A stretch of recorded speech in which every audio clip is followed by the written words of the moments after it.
বুধবার বহরমপুর স্টেডিয়ামে সভা করবেন মুখ্যমন্ত্রী মমতা বন্দ্যোপাধ্যায়।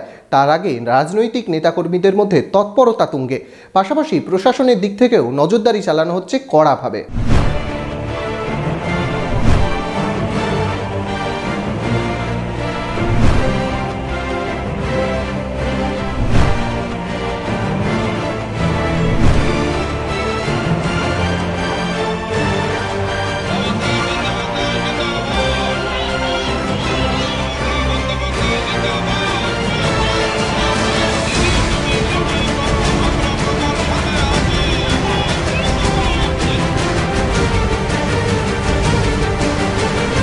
যে বহরমপুর স্টেডিয়াম ঘিরে এত বিতর্ক, সেই বহরমপুর স্টেডিয়ামেই বুধবার সভা করবেন মুখ্যমন্ত্রী মমতা বন্দ্যোপাধ্যায়।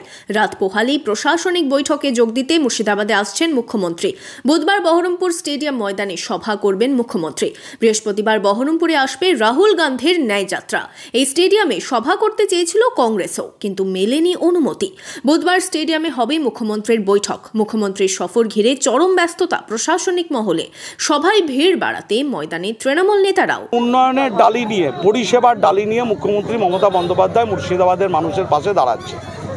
পিছিয়ে পড়া জেলা থেকে বাংলার সব জেলার মধ্যে 11টা জেলা ছিল, তার মধ্যে মুর্শিদাবাদ ছিল। সেই মুর্শিদাবাদ জেলা ভারতবর্ষের পিছিয়ে পড়া জেলার তালিকায় নাই। এই যে উন্নয়ন এবং পরিষেবা, এই নিয়েই মুখ্যমন্ত্রী কোথাও উদ্বোধন করবেন, কোনো কাজের ঘোষণা করবেন, মঞ্চ থেকে পরিষেবা প্রদান করবেন। এগুলো নিয়ে আসছে। তাই আমরা মুর্শিদাবাদের মানুষ খুশি। মুর্শিদাবাদ পিছিয়ে পড়া জেলা থেকে এগিয়ে যাওয়া জেলার নাম মুখ্যমন্ত্রী তার সরকারের মধ্য দিয়ে হয়েছে। আগামী দিন আরও এগিয়ে যাবে এই মুর্শিদাবাদ।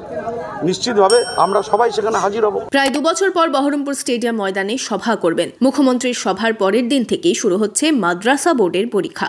শুক্রবার শুরু হবে মাধ্যমিক পরীক্ষা। সে কথা মাথায় রেখেই পরীক্ষা বিধি যাতে লঙ্ঘন না হয় সেদিকে বিশেষ নজর রাখছে জেলা প্রশাসন। শেষ মুহূর্তে চলছে সভার প্রস্তুতি। মুখ্যমন্ত্রীর সভার পরের দিনই রয়েছে রাহুল গান্ধীর ভারত জোড়ো ন্যায়যাত্রা। পরপর 2 দিনে 2 হেভি ওয়েট নেতা নেত্রীর কর্মসূচি ঘিরে চরম ব্যস্ততা প্রশাসনিক মহলেও। একদিকে চলছে মুখ্যমন্ত্রীর সভাস্থলে শেষ মুহূর্তের প্রস্তুতি, অন্যদিকে চলছে নিরাপত্তা ব্যবস্থা খতিয়ে দেখার কাজও। প্রশাসনের পাশাপাশি মুখ্যমন্ত্রীর সভার প্রস্তুতি ঘুরে দেখছেন তৃণমূল নেতৃত্ব।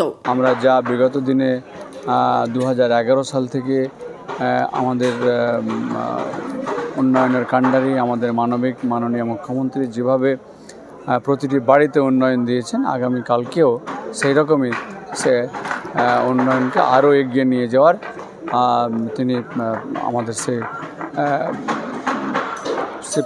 কাজের মধ্যে দিয়ে হোক বা তেনার প্রতিশ্রুতির মধ্যে দিয়ে হোক, আমরা আশাবাদী যে মানুষ সাধারণ সর্বস্তরের মানুষের উন্নয়নের জন্য আমরা আশা করছি।